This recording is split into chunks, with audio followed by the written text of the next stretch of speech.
Senator Obama, one of the, of course, enormous consequences of 9/11 were the wars in Afghanistan and then Iraq. In the wake of those wars, today the United States military is facing enormous challenges.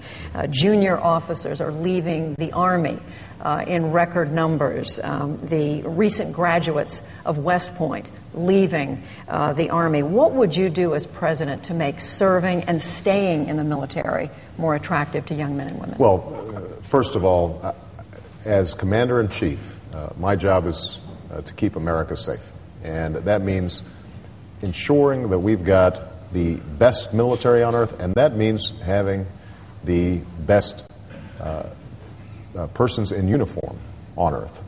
We have that right now, but as a consequence of these wars, they have been strained incredibly. I think it's important for us to increase the size of our Army and our Marines so that we can reduce the pace of tours that our young men and women are on.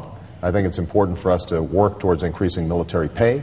I think the passage of the GI Bill was extraordinarily important as a message to our men and women in uniform that when you serve our country, we will stand by you. I think about my grandfather, who served in Patton's Army in World War II. He joined after Pearl Harbor, and we were talking off camera about where did I get this sense of service. I think about my grandparents' generation. My grandfather, after Pearl Harbor, joined the military. My grandmother, who had just had a baby at Fort Leavenworth, stayed back and worked on a bomber assembly line. There was a total mobilization. And when my grandfather came back, he came back to a GI Bill that was going to pay for his college education and FHA loans that would help them purchase a home. There was that sense of sacred obligation that, frankly, we have lost during these last two wars. I want to restore that.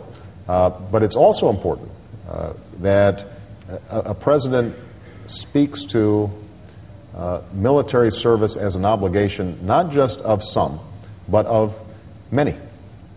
I travel, obviously, a lot over the last 19 months, and if you go to small towns throughout the Midwest or the Southwest or the South, every town has tons of young people who are serving in Iraq and Afghanistan.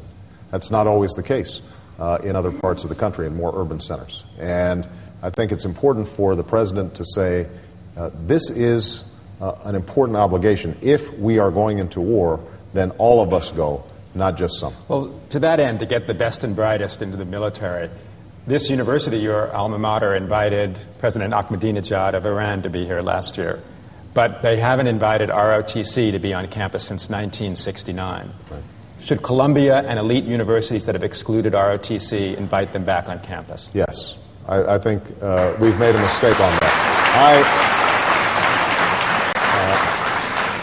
I recognize that there are students here who have differences in terms of military policy, but the notion that young people here at Columbia or anywhere in any university aren't offered the choice, the option of participating in military service, I think is a mistake.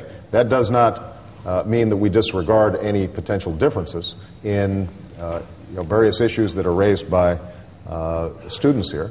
But it does mean that we should have an honest debate while still offering opportunities for everybody to serve, and that's something that I'm pretty clear about.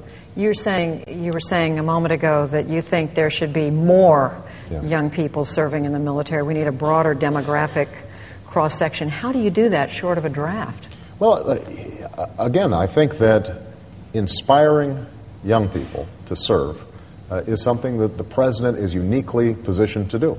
Now, it doesn't always have to be service in uniform. One of the things that if you talk to our generals, they are desperate for is a civilian counterpart to our military forces. Our military is the best in the world, but they are asked to do so many different things because our civilian operations, our State Department, USAID, have been underfunded, have atrophied, and for us to say, serve in the military, but if that's not where you want to serve, learn a foreign language and go into the foreign service.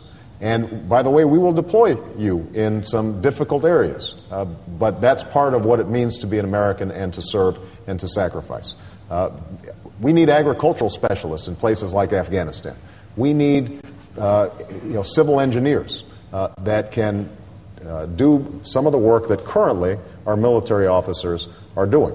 And so I think a president who is consistently asking for young people to reach for something higher, something bigger than themselves, I think will get an enormous response.